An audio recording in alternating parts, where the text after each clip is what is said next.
ഏകാദശി വ്രതത്തിന് പ്രധാനമായിട്ടുള്ളൊരു ഫലം മോക്ഷഫലമാണ്.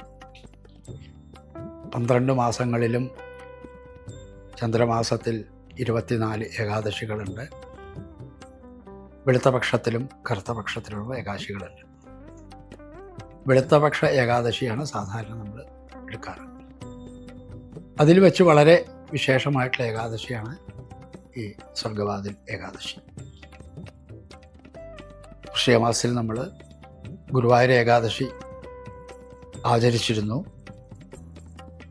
അത് ഗുരുവായൂരപ്പന് വളരെ പ്രാധാന്യമായിട്ടുള്ളൊരു ഏകാദശിയാണെങ്കിൽ ഇത് സ്വർഗത്തിലേക്ക് നമുക്ക് പ്രവേശിക്കാനുള്ള ഒരു മോക്ഷമാർഗമായിട്ട് ഈ ഏകാദശിയെ നമുക്ക് കണക്കാക്കാം.